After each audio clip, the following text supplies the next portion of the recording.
Hello friends, MSc academy में आप सभी का स्वागत है। उम्मीद है आप सब लोग बढ़िया होंगे। तो आजकल 2-3 दिन से हमने यहाँ पे वीडियो नहीं डाली थी एंड हम यहाँ पे डिस्कस कर रहे थे क्लास 9 की मैथ्स की बुक का चैप्टर फर्स्ट। इसमें हमने यहाँ पे इसका इंट्रो समझ लिया था। तो आज हम यहाँ पे एक्सरसाइज सॉल्व करेंगे। तो एक्सरसाइज हमारे पास यहाँ पे फर्स्ट जो है 1.1, तो उसमें हमारे पास ऑल क्वेश्चन 4 हैं एंड एक एक करके हम सबको डिटेल में सॉल्व करेंगे। तो यहाँ पे एक्सरसाइज 1.1 में हमारा जो पहला क्वेश्चन है, इसको हम पढ़ते हैं, इसको समझते हैं। इसमें हमारे पास क्या बोला गया है, is zero a rational number, can you write it in the p by q where p and q are integer and q does not is equal to 0। तो क्वेश्चन नंबर जो फर्स्ट है, इसमें हमारे पास बोला गया है कि क्या जीरो एक रेशनल नंबर हो सकता है, एंड अगर वो हो सकता है तो क्या इसे हम p by q की फॉर्म में रिप्रेजेंट कर सकते हैं, जिसमें हमारा जो q है वो जीरो के इक्वल नहीं होना चाहिए। तो इसमें कुल मिला के हमें ये बताना है कि जीरो एक रेशनल नंबर है या नहीं है, हमें यहाँ पे ये प्रूफ करना है। तो बहुत ही सिंपल है, क्वेश्चन आपको समझ में आ गया होगा। तो थोड़ा मैं आपको इसको ऐसे समझा लेती हूँ, उसके बाद इसकी थ्योरी आपको बताऊंगी कि किस टाइप से आप इसको बेस्ट से बेस्ट लिख सकते हैं एग्जाम के लिए। तो यहाँ सबसे पहले हमारे पास जीरो बोला गया है, ओके। तो इसको हमें बताना है क्या इससे हम p by q की फॉर्म में लिख सकते हैं, एंड जो हमारा q है वो does not is equal to होना चाहिए जीरो के। तो बहुत ही सिंपल है, देखो अगर हम इसको सपोज यहाँ पे, और p और q इंटीजर्स हैं, तो इंटीजर्स कुछ भी हो सकते हैं, प्लस माइनस, मतलब ऐसे नंबर जो फ्रैक्शन में ना हो एंड पॉइंट में ना हो, इंटीजर्स होते हैं। एंड यहाँ पे जो इंटीजर्स होते हैं दो टाइप के होते हैं, प्लस वाला इंटीजर्स होता है, एक माइनस वाला इंटीजर्स होता है। तो यहाँ पे वो कुछ भी हो सकते हैं, प्लस माइनस कुछ भी हो सकते हैं। तो यहाँ पे देखो जीरो का हमें बताना है यहाँ पे। तो अगर हम p by q को इंटीजर्स ले लें, तो अगर हमने q को ले लिया जीरो एंड यहाँ पे हमने q की जगह रख लिया 1, कोई इंटीजर्स हमने यहाँ पे रख लिया, ओके। तो ये हमारा p by q की फॉर्म में है एंड यहाँ पे जो q है वो भी जीरो नहीं है, 1 है ना, तो ये जीरो नहीं है। इसी तरीके से अगर हम यहाँ पे 0/-5 ले लें, तो ये भी हमारी p by q की फॉर्म में है एंड यहाँ पे जो हमारा q है वो -5 है, मतलब जीरो इक्वल नहीं है। और भी हम बहुत सारे एग्जाम्पल ले सकते हैं, 0/5, 3, कुछ भी ले सकते हैं, 0/3 मैंने लिया, 0/7 ले सकते हैं, कुछ भी ले सकते हैं। तो मैंने इतने सारे टाइप लिख दिए यहाँ पे, p by q की फॉर्म में लिख दिए। यहाँ पे q भी हमारा जीरो नहीं है, p जीरो हो सकता है, ऐसा क्वेश्चन में कुछ नहीं दे रखा कि p जीरो नहीं होना चाहिए, हमें सिर्फ बोला गया है q जीरो नहीं होना चाहिए, मतलब यही हमारी रिलेशन नंबर की फॉर्म हो सकती है। तो यहाँ पे आपको समझ में आ गया होगा कि हम जीरो को भी हम लिख सकते हैं किस फॉर्म में, p by q की फॉर्म में लिख सकते हैं। मैं आपको ये समझाना चाह रही हूँ कि जीरो को भी हम यहाँ पे p by q की फॉर्म में लिख सकते हैं एंड हम यहाँ पे कह सकते हैं कि जीरो भी एक रेशनल नंबर है। तो आपको क्वेश्चन समझ में आ गया होगा। अब इस लिखने का जो तरीका है, थोड़ा सा इसको बेस्ट कैसे लिखा जा सकता है हम समझाते हैं आपको। तो यहाँ पे हम क्वेश्चन फर्स्ट को यहाँ पे बहुत ही इजी लैंग्वेज में यहाँ पे मैंने लिखा है, मैं आपको यहाँ पे एक्सप्लेन करके देती हूँ। इसको हम लिख सकते हैं इसके आंसर में, yes zero is a rational number, it can be written in form p by q and 0 is equal to 0/1, 0/2, 0/3 etc.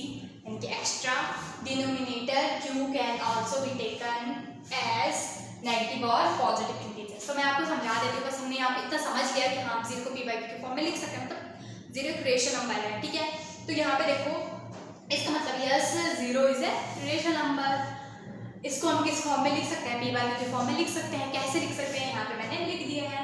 And जिसका डिनोमिनेटर है वो जीरो नहीं है, तो वो क्या है, पॉजिटिव और नेगेटिव इंटीजर है, ठीक है।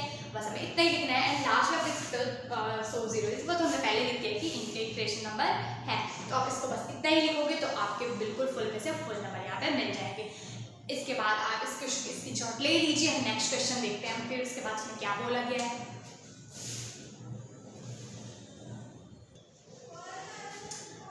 इसके बाद जो क्वेश्चन नंबर सेकेंड है, ठीक है, ये हमें क्या बोल रहा है, find the 6 rational number between 3 and 4। तो इस टाइप के क्वेश्चन मैं आपको इंट्रो वाली वीडियो में बहुत मतलब बढ़िया तरीके से एक्सप्लेन करा है एंड अगर आपको वहाँ पे समझ में नहीं आया तो फिर से एक बार यहाँ पे इसको अच्छे से समझेंगे। तो यहाँ पे क्या बोला जा रहा है कि हमें फाइंड करना है 6 रेशनल नंबर किसके बीच में, 3 and 4 के बीच में। तो बहुत ही सिंपल इसका मेथड होता है, मैं आपको यहाँ पे समझा देती हूँ। सबसे पहले क्या कर सकते हैं, मतलब 3 और 4 के बीच में बहुत सारे रेशनल नंबर फाइंड कर सकते हैं, इनफाइनाइट मतलब अनंत रेशनल नंबर होते हैं इनके बीच में, ठीक है। एंड हमें सिर्फ यहाँ पे क्या करना है, 6 से हमें बताना है ना, तो उसको कैसे हम यहाँ पे निकाल सकते हैं। यहाँ पे इस लाइन को लिखने के बाद आप यहाँ पे क्या करोगे, सबसे पहले 6 के साथ 1 को ऐड करोगे तो वो आएगा 7 एंड 7 का मल्टीप्लाई हमें क्या करना है, 7 का मल्टीप्लाई हमें करना है यहाँ पे 3 के साथ, इसके न्यूमिनेटर में भी एंड डिनोमिनेटर में भी, ठीक है। एंड यहाँ पे 4 का मल्टीप्लाई करना है 7/7, यानी कि इसके न्यूमिनेटर में भी और डिनोमिनेटर में भी। अब यहाँ पे देखो 3 के साथ कुछ भी नहीं है, इसके डिनोमिनेटर में 1 लगा सकते हैं, 4 के साथ भी यहाँ पे 1 लगा सकते हैं। ओके, तो इसकी मल्टीप्लाई यहाँ पे आ जाएगी 3 7 का 21 एंड 7 का 7 आ जाएगा। यहाँ पे भी इसकी मल्टीप्लाई आ जाएगी 28/7 जा 7, यानी कि 7 4 का 28 और 7 का 7। अब यहाँ पे देखो इन दोनों के बीच में हम क्या क्या लिख सकते हैं, अगर इसको थोड़ा गैप करके लिखें यहाँ पे, तो यहाँ पे लिख सकते हैं, हम यहाँ पे 6 बताने वाली, तो यहाँ पे लिखेंगे देयर आर 6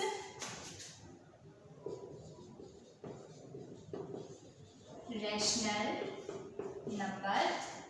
इसके बाद हम लिखने हैं यहाँ पे जो हमारे पास आ रहा है इनके बीच में 22/7, 23/7, 24/7, 25/7, 26/7 एंड 27/7। तो यहाँ पे देखो 27 बाई, यहाँ पे देखो 1 2 3 4 5 6, हमें जितने पूछे गए थे उतने निकल गए। तो मैंने आपको पहले भी बताया था कि अगर हमारे यहाँ पे जो डिनोमिनेटर है वो सेम होता है, तो यहाँ पे देखो इनका डिनोमिनेटर 1 1 था, सेम था मतलब ना, तो यहाँ पे हमारा जो रेशनल नंबर उतने ही निकलते हैं जितने हमें पूछे गए हैं। ठीक है, तो 6 पूछे गए तो 6 भी हमारे इन दोनों के बीच में निकलेगा। वैसे इनके बीच में इनफाइनाइट होता है, बट हमें यहाँ पे इस मेथड से करेंगे तो हमें उतने ही निकल जाएंगे यहाँ पे जितना पूछा गया है। एंड यहाँ पे मैंने बताया था आपको, अगर डिनोमिनेटर डिफरेंट होता है तो यहाँ पे रेशनल नंबर जो है वो ज़्यादा भी निकल सकते हैं। ठीक है, तो फिलहाल हमारे यहाँ पे जो डिनोमिनेटर दोनों का सेम था, मतलब था ही नहीं, तो उसका मतलब क्या है, हम यहाँ पे अपनी मर्जी से 1 लगा सकते हैं। इन दोनों के बीच में 3 और 4 के नीचे अगर 1 लगाएंगे तो यहाँ पे कुछ फर्क पड़ने वाला नहीं है, क्योंकि 1 का डिवाइड 3 एंड 4 में देंगे आंसर तो हमें वही गिवन होगा। तो यहाँ पे बस हमने क्या करा, जब हमने 7 का मल्टीप्लाई करा तो यहाँ पे हमने 1 ले लिया, इससे कुछ फर्क नहीं पड़ेगा। एंड यहाँ पे हमारा 21/7 एंड 28/7 के बीच में सारे 6 रेशनल नंबर हमारे फाइंड हो गए। तो इस टाइप से हम यहाँ पे निकाल सकते हैं रेशनल नंबर। एंड मैं आपको फिर से एक बार समझा देती हूँ, ये इसका तरीका, अगर तुमने इंट्रो वाली वीडियो नहीं देखी है तो आप पहले इंट्रो वाली वीडियो देख लेना, फिर आपको बेटरली ये टॉपिक समझ में आएगा। तो यहाँ पे मैं फिर से एक बार एक्सप्लेन करती हूँ, हमें क्या करना था, find 6 rational number between 3 and 4। हमें 3 और 4 के बीच में रेशनल नंबर फाइंड करने थे। रेशनल नंबर क्या होता है, p/q के फॉर्म में होते हैं। एंड यहाँ पे देखो सबसे पहले हमने यहाँ पे लिखा there can be infinite many rational number between 3 and 4, मतलब 3 और 4 के बीच में वैसे बहुत सारे नंबर होते हैं। एंड जो हमें फाइंड यहाँ पे करने हैं, ठीक है, इसका मेथड होता है, सबसे पहले हमने क्या करा, मतलब ये इसका एक तरीका है सॉल्व करने का। तो 6 + 1 = 7, 7 का मल्टीप्लाई हमें किस में करना है, जो हमें नंबर दे रखे हैं ना उसके न्यूमिनेटर में भी और डिनोमिनेटर में। तो न्यूमिनेटर यहाँ पे 3 है, डिनोमिनेटर था ही नहीं, तो हमने अपनी मर्जी से 1 लगा लिया यहाँ पे। ओके, एंड यहाँ पे 1 लगाने से कुछ फर्क पड़ेगा नहीं, 1 पे डिवाइड करके तो उतना ही आने वाला आंसर। 4 के नीचे भी सेम हमने 1 लिया। एंड यहाँ पे 7 का मल्टीप्लाई हमने करा, 7 का क्यों करा, तो 6 पूछे गए थे, 6 के साथ 1 हमेशा ऐड होता है। कितने भी नंबर पूछे गए हो, 5 पूछा गया तो उसके साथ भी 1 पहले ऐड होगा, उसी का मल्टीप्लाई होगा। ठीक है, तो यहाँ पे 6 पूछे गए थे तो 6 के साथ 1 ऐड करा, 7 का मल्टीप्लाई न्यूमिनेटर डिनोमिनेटर में करेंगे। एंड फिर कुछ हमारे पास फ्रैक्शन बन के आएगी, जैसे आई 21/7, 28/7। तो इसके बीच हम नॉर्मली लिख सकते हैं यहाँ पे देयर आर 6 रेशनल नंबर जो हमें पूछे गए थे वो हमारे ये हो जाएंगे, जो उनके बीच में आएंगे। ओके, उम्मीद है आपको क्वेश्चन बहुत अच्छे से समझ में आ गया होगा। तो अब हम यहाँ पे थर्ड क्वेश्चन देखेंगे। थर्ड क्वेश्चन थोड़ा डिफरेंट है एंड उसको हम यहाँ पे अच्छे से सॉल्व करेंगे। आप इस क्वेश्चन की स्क्रीनशॉट ले लीजिए, उसके बाद हम थर्ड सॉल्व करेंगे। इसके बाद जो क्वेश्चन नंबर थर्ड है वो थोड़ा सा डिफरेंट टाइप का क्वेश्चन है एंड ज़्यादा मुश्किल नहीं है, इजी है, इसको सॉल्व करते हैं। क्वेश्चन नंबर थर्ड में बोला गया है find 5 rational number between 3/5 and 4/5। Question number third है वो सेकंड के ही जैसा है, बस यहाँ पे हमें फ्रैक्शन के रूप में दे रखा है एंड हमें इन दोनों के बीच में यहाँ पे रेशनल नंबर फाइंड करना है। ठीक है, तो मेथड तो वही है एंड बस यहाँ पे हमें डिनोमिनेटर दे रखा है। तो सबसे पहले 5 बोला गया है, तो कैसे सॉल्व करेंगे, 5 के साथ 1 ऐड करेंगे, ये तरीका होता है। तो 6 आएगा एंड 6 का मल्टीप्लाई हमें किस में करना है, 3/5 एंड 4/5। वैसे इन दोनों के बीच में बहुत सारे इनफाइनाइट रेशनल नंबर होते हैं। ओके, पर हमें जितना पूछा गया है हम यहाँ पे उतने ही फाइंड करेंगे। तो यहाँ पे सबसे पहले 5 के साथ 1 ऐड करा। 5 के साथ 1 ऐड क्यों करा, तो यहाँ पे ये मेथड होता है, हमें जितने पूछे जाते हैं उसके साथ हम हमेशा 1 ऐड करते हैं। यह हमारे सिर्फ इनके लिए होता है जिनमें हमारे यहाँ पे डिनोमिनेटर सेम होता है। ओके, तो यहाँ पे हमने क्या करा, 5 के साथ 1 ऐड करा। 6 का मल्टीप्लाई हमें किस में करना है, 3/5 है ना, 3/5 के हमें यहाँ पे न्यूमिनेटर में भी एंड डिनोमिनेटर में भी मल्टीप्लाई करना है। इसी तरीके यहाँ पे 4/5 है, तो 4/5 के मैं यहाँ पे न्यूमिनेटर में भी एंड डिनोमिनेटर में भी 6 का मल्टीप्लाई करा, तो मल्टीप्लाई करना है नॉर्मली, तो यहाँ पे हो जाएगा 3 6 का 18 एंड 5 6 का 30। इसी तरीके से 4 6 का यहाँ पे हो जाएगा 24 एंड यहाँ पे 5 6 का 30 हो जाएगा। ठीक है, अब हम यहाँ पे जितने पूछे गए थे उतने हम यहाँ पे लिखेंगे। तो therefore लिखो, चाहे there are, यहाँ पे therefore लिखते हैं,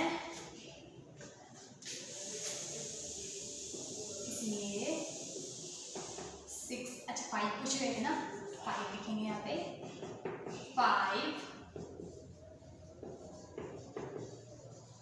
रेशनल नंबर आर, कौन कौन से हो जाएंगे यहाँ पे, 18 के बाद क्या आता है यहाँ पे 19/30, 20/30, 21/30, 22/30 एंड 23/30। इतने हमें पूछे गए थे, 5 और 5 भी हमारे यहाँ पे निकले। तो मैंने पहले भी बताया था, जब हमारे यहाँ पे डिनोमिनेटर सेम होता है ना, तो रेशनल नंबर उतने निकलते हैं जितने हमें पूछे गए हैं, अगर हम इस मेथड से सॉल्व करेंगे। ओके, तो यहाँ पे देखो, सबसे पहले हमने क्या करा, there can be finite many rational number, ये आएगा, लिख भी सकते नहीं लिख सकते, इट इज योर चॉइस। ठीक है, बट यहाँ पे थोड़ा सा इसको इफेक्टिव बनाने के लिए हमने लिखा है। एंड इसके बाद क्या करना है, इसका एक तरीका ये है, one way is to taken them, 5 के साथ 1 ऐड करेंगे, 6 हो जाएगा। 6 का मल्टीप्लाई न्यूमिनेटर में भी डिनोमिनेटर में भी करना है। यहाँ पे हमें डिनोमिनेटर गिवन है, तो यहाँ पे नॉर्मली मल्टीप्लाई करना है, कंफ्यूज होने की जरूरत नहीं है। 6 8 का 18 हो जाएगा, 5 6 का 30 हो जाएगा, 4 6 का 24 हो जाएगा एंड 5 6 का 30 हो जाएगा। उनके बीच में हमें यहाँ पे लिखना है जितने हमारे यहाँ पे रेशनल बनाएंगे। तो यहाँ पे हमने वो लिखे हैं, 5 हमें पूछे गए थे, तो therefore इसलिए 5 रेशनल नंबर कौन कौन से हो जाएंगे, 19/30, 20/30, 21/30। मतलब हमें यहाँ पे रेशनल नंबर कौन से लिखने, जो इनके बीच में गैप है ना, 18 के बाद 19 आता है, और यहाँ पे जो डिनोमिनेटर है वो तो सेम रहेगा। ओके, तो 19 20 हमने वही लिखा है, 21 22 एंड 23 तक हमने लिखा है। तो ऐसे इसको करना है सॉल्व। अगर आप ऐसे करोगे तो आपको यहाँ पे फुल में से फुल मार्क्स मिलेंगे एंड आपको समझ में आ गया होगा अच्छे तरीके से।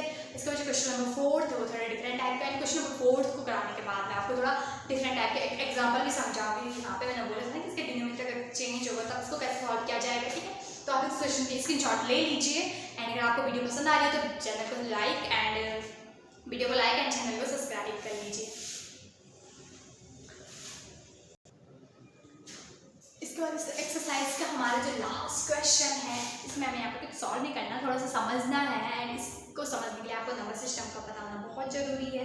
एंड मैंने आपको इंट्रो वाली वीडियो में बहुत अच्छे से एक्सप्लेन करा था कि यहाँ पे natural number, whole number, integers, rational, irrational number क्या होते हैं, रियल नंबर, तो मैंने आपको सारे एक्सप्लेन करे हैं। तो यहाँ पे हमको थोड़ा समझेंगे, क्वेश्चन में पूछा गया है ट्रू और फॉल्स बताना है एंड हमें यहाँ पे अपने आंसर को सेटिफाई करना है। तो यहाँ पे क्वेश्चन पढ़ते हैं थोड़ा सा फिर भी। State whether the following statement are true or false.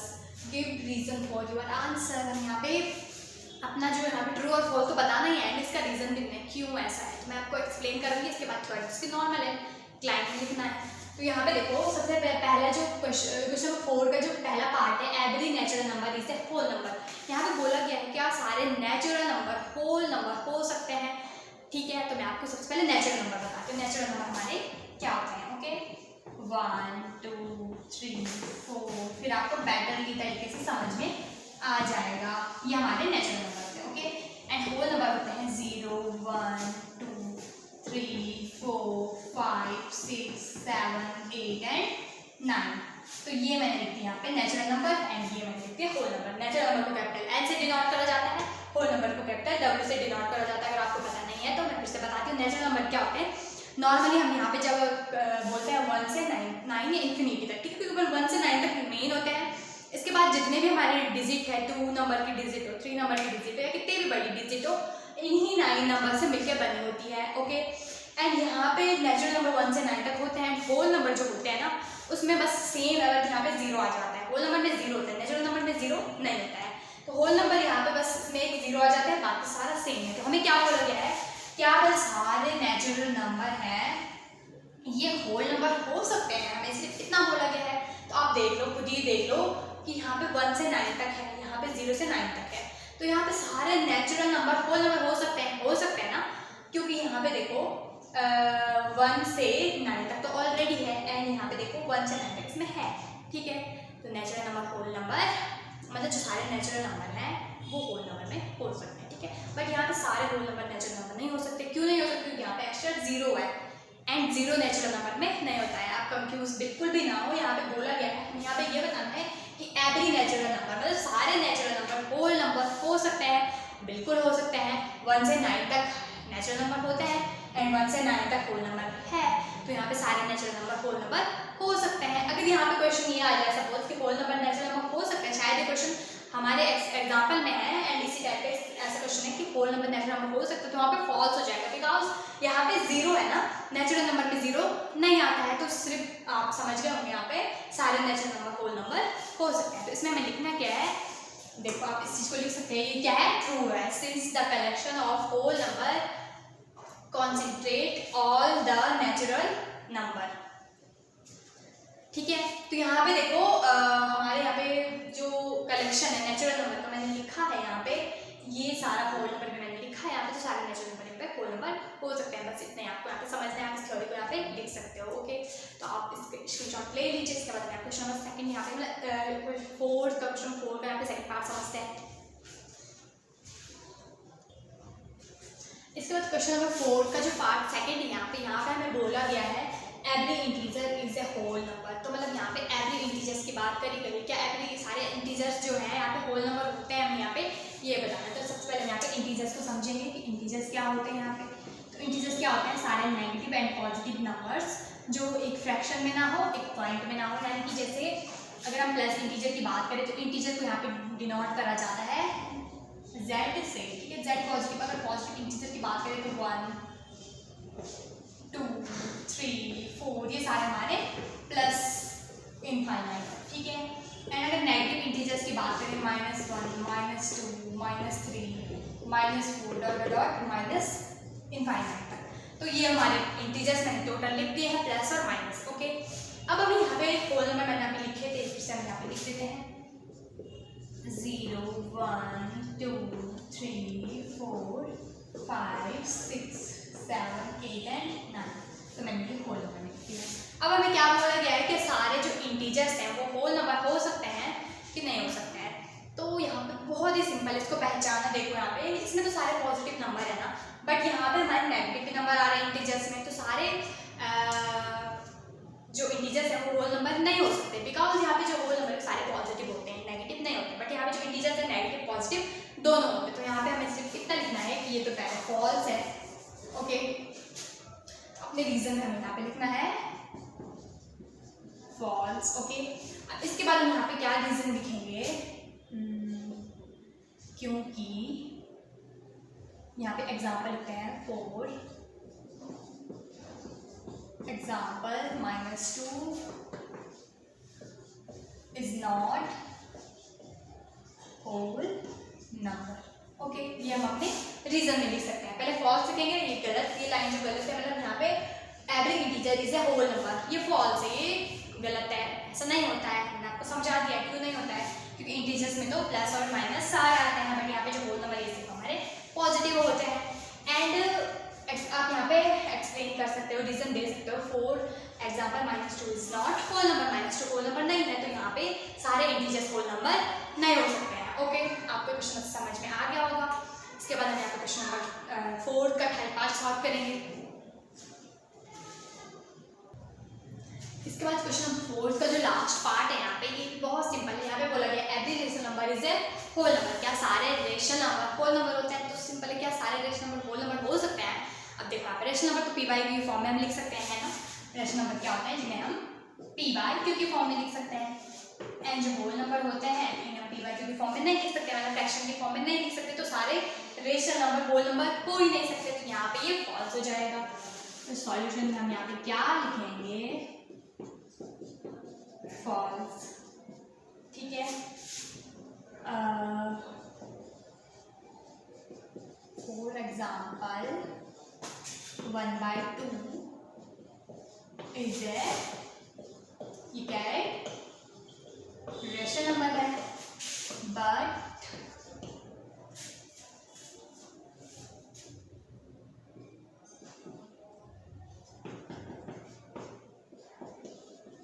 it is not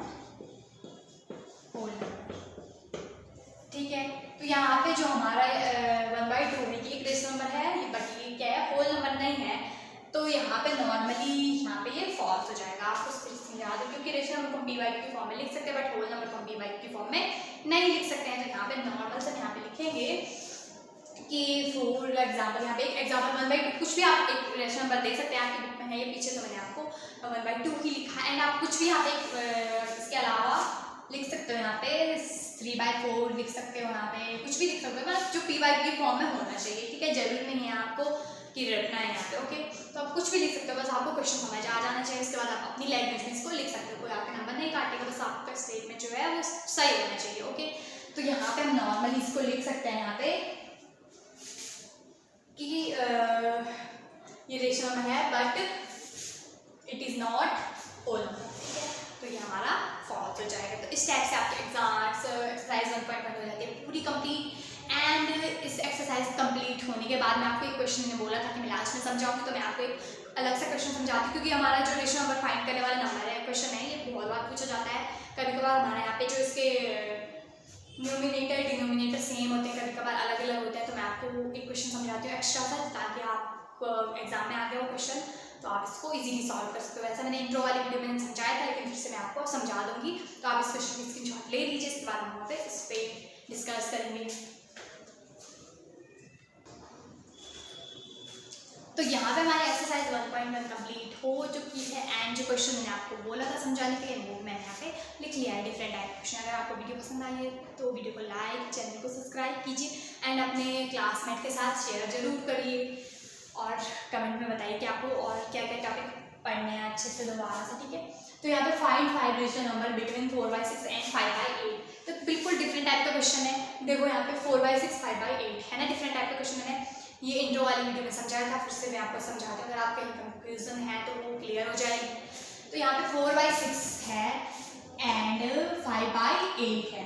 तो इसको सॉल्व करने का तरीका क्या है, बहुत ही सिंपल है। बाकी क्वेश्चन तो बहुत ही सिंपल है, ठीक है। तो सबसे पहले इसमें मैनी रेशनल नंबर फाइंड हो सकते हैं, ठीक है।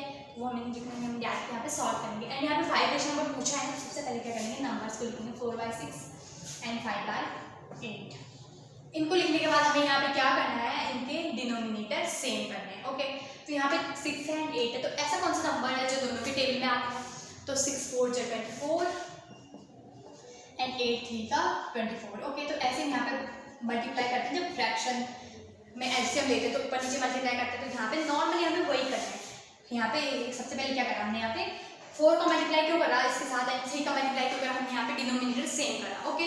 डिनोमिनेटर सेम करने के लिए क्या करना पड़ेगा, यहाँ पे सेम नंबर चाहिए, यानी कि यहाँ पे 6 था, यहाँ पे 8 था, तो हमें यहाँ पे सेम नंबर चाहिए। तो यहाँ पे 6 और 8 की टेबल में ऐसा कौन सा नंबर है जो सब दोनों की टेबल में आता है, तो यहाँ पे 24 एक ऐसा नंबर, सबसे छोटा नंबर जो दोनों की टेबल में आता है, ठीक है। तो हमने यहाँ पे बोल लिया। अब यहाँ पे नॉर्मली मल्टीप्लाई करेंगे, 4 के साथ भी करेंगे एंड 5 के साथ भी 3 का मल्टीप्लाई करेंगे, ओके। तो 4 का हो जाएगा यहाँ पे 16 एंड यहाँ पे हो जाएगा 24, 6 4 का 24, ओके। इसके बाद यहाँ पे जो सेकंड नंबर है इसको लिखेंगे 5 3 का हो जाएगा यहाँ पे 15 एंड यहाँ पे हो जाएगा 24, ओके। अब यहाँ पे देखो, अभी हमारे यहाँ पे गैप है काफी, मतलब गैप नहीं है, 16 15 है, ठीक है। कभी कभार क्या होता है, यहाँ पे नॉर्मली गैप निकल जाता है यहाँ पे ऊपर पे ना, तो आप मैंने इंट्रो वाली वीडियो में बताया था क्वेश्चन, तो आप इसको लिख सकते हैं। अगर जब यहाँ पे गैप नहीं आएगा तो सिंपल इसको करेंगे, यहाँ पे 5 पूछा है तो 5 के साथ 1 ऐड करेंगे, 6 आएगा। 6 का मल्टीप्लाई किसके साथ करना है, 16/24, यानी कि न्यूमिनेटर में भी और डिनोमिनेटर में भी करना है। इसी तरीके से 15/24 के साथ भी 6 का मल्टीप्लाई करना है, ओके। तो यहाँ पे देखो 16 6 जा हो जाएगा यहाँ पे 96, तो मैं यहाँ पे इसको यहाँ पे लिख रही हूँ, ओके। एंड 24 6 जा हो जाएगा यहाँ पे 144, ओके। एंड यहाँ पे 15 6 जा हो जाएगा 90 एंड 24 6 का 144, ठीक है। अब यहाँ पे हमें 5 पूछा गया था ना, अब इन दोनों के बीच में थोड़ा सा इसको सीरियल से भी लिख सकते हैं एंड डायरेक्ट यहाँ पे इसको लिख सकते हैं। यहाँ पे देखो इसकी सीरियल थोड़ा गड़बड़ हो गई है, कोई बात नहीं, आप लिख सकते हैं इसको यहाँ पे 90/144 एंड 96/144। इनके हमें बीच में लिखना है, तो आ जाएगा यहाँ पे हमारा 91/144, 92/144, 93/144 94/144 एंड 95/144। तो ये हमें 5 डेसिमल नंबर पूछे तो इस टाइप से हमने इसको निकाला। जब हमारे यहाँ पे डिनोमिनेटर डिफरेंट होता है तब इस टाइप से हम यहाँ पे सॉल्व करते हैं। यहाँ पे लिख सकते हैं इस टाइप के ऊपर, मैंने लिखा नहीं है, देयर आर 5 नंबर। ओके, अब इसको लिख देना यहाँ पे, देयर आर 5 रेशनल नंबर। तो कौन से हो जाएंगे, ये हमने जो लिखे हैं। ओके, 91, 92। तो यहाँ पे इस टाइप से करना है। कभी कभार क्या होता है यहाँ पे से कि ये जो गैप है ना ऑलरेडी ज़्यादा, मतलब यहाँ पे सपोज 15 ना आता है, यहाँ पे कुछ और आता है, 24 आता है, 20, 30 कुछ भी आ सकता था, 30 आ सकता था। तो यहाँ पे देखो 16, 30 ऑलरेडी गैप है ना, तो आप इतना इस वाले को मेथड को भी सॉल्व नहीं कर सकते, डायरेक्ट यहाँ पे रेशनल नंबर लिख सकते हैं। लेकिन जब यहाँ पे गैप ही नहीं आता, मतलब 15, 16 है ना, इनके बीच में नहीं गैप है, तो यहाँ पे तब जाकर हमें यहाँ पे मल्टीप्लाई करना है। आई होप आपको बहुत अच्छे से यहाँ पे समझ आ गया होगा। जल्दी यहाँ पे एक्सरसाइज के क्वेश्चन यहाँ पे लेके आएंगे, ठीक है। एंड आप इस क्वेश्चन की स्क्रीनशॉट ले लीजिए, बहुत इंपॉर्टेंट है एग्जाम के लिए। जल्दी नेक्स्ट वीडियो में मिलेंगे, तब तक के लिए थैंक यू।